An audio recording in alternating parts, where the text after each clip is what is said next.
ফেলু, তুই চশমা পরে এসেছিস, ব্যাপারটা কি রে? ব্যাপারটা পার কিছুই নয়, ওই মেলা থেকে 20 টাকা দিয়ে কিনেছি, তাই স্টাইল করতে এলাম। স্টাইল, বুঝলি, স্টাইল। ফেলু রে, স্যার কিন্তু তোর স্টাইল আজকে ছোটাবে রে। চশমা দেখলে কিন্তু স্যারের মাথা গরম হয়ে যাবে রে। অয়েল ইওর ওন মেশিন, আমি ঠিক স্যারকে বুঝে নেবো, তুই তোর নিজের চরকায় তেল দে। এই ফেলু বাবা, তুই কাল স্কুলে আসিসনি কেন রে? স্যার, কালকে আমি স্বপ্নে সিঙ্গাপুর গিয়েছিলাম, তাই স্কুলে আসতে পারিনি। সে কি রে? এই কালু, তুইও তো কাল স্কুলে আসিসনি, তুইও কি কাল ফেলুর সাথে স্বপ্নে সিঙ্গাপুর গেছিলি? না স্যার, আমি কাল স্বপ্নে ফেলুকে এয়ারপোর্টে পৌঁছে দিতে গেছিলাম, তাই আমি স্কুলে আসতে পারিনি। প্রথমেই আমার মেজাজটাকে একদম গরম করে দিলি। এই ফেলু, তুই দাঁড়া তো, তুই চশমা পরে এসেছিস কেন রে? স্যার, কালকে থেকে চোখে একটু কম দেখছি, তাই চশমা পরে এসেছি স্যার। তার মানে তোর চোখের পাওয়ার কমে গেছে? বলতো কি খেলে চোখের পাওয়ার বাড়ে? স্যার, খড়কুটো, গাছের পাতা, তারপরে ঘাস খেলে চোখের পাওয়ার বাড়ে। বলিস কি? ঘাস, খড়কুটো, গাছের পাতা প্রভৃতি খেলে চোখের পাওয়ার বাড়ে? তুই কি করে বুঝলি? স্যার, গরু ছাগলকে কখনো দেখেছেন চশমা পড়তে? ওরা ঘাস, গাছের পাতা, তারপরে খড়কুটো খায়, তাই ওদের চশমা লাগে না, চোখে একদম হাই পাওয়ার। কি সাংঘাতিক রে বাবা, তুই দাঁড়িয়েই থাক। ফেলু রে, তোর চশমাটা আমাকে আজকে একটু দিস রে।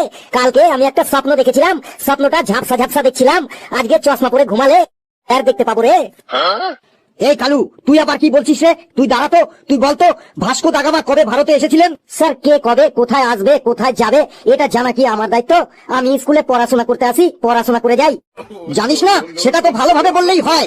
ফেলু, তুই বলতো ভাস্কো দা গামা কবে ভারতে এসেছিলেন? কালু, সত্যি কি ভাস্কো দা গামা ভারতে এসেছিলেন? কি জানি রে, আমি তো ওই দিন স্কুলে আসিনি। স্যার, ভাস্কো দা গামা যেদিন এসেছিলেন সেদিন আমি স্কুলে আসিনি।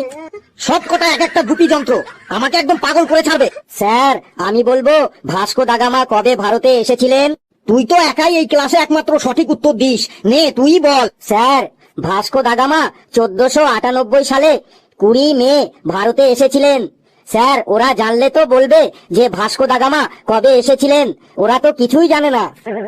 হ্যাঁ, আমরা তো কিছুই জানি না, তুই তো সবই জানিস। তাহলে বলতো আমাদের পাড়ার ফেচুদা কবে শ্যামনগর গিয়েছিল? ফেলু, তুই চুপ কর কিন্তু, না হলে কিন্তু আমি তোর ছাল চামড়া একদম গুটিয়ে দেবো মেরে। ঘেটু, তুই দাঁড়া তো, তুই বলতো সাইক্লোন কাকে বলে? স্যার, সাইকেল কেনার জন্য যে লোন নেওয়া হয় তাকে সাইক্লোন বলে। বাবা রে, এ বলে কি রে? এই পেছি, তুই দাঁড়া তো, তুই বলতো 15ই আগস্ট আমরা কি পেয়েছিলাম? স্যার, এটা আমিও জানতাম। তুই তো সবই জানিস, তুই কত পণ্ডিত আমার জানা আছে।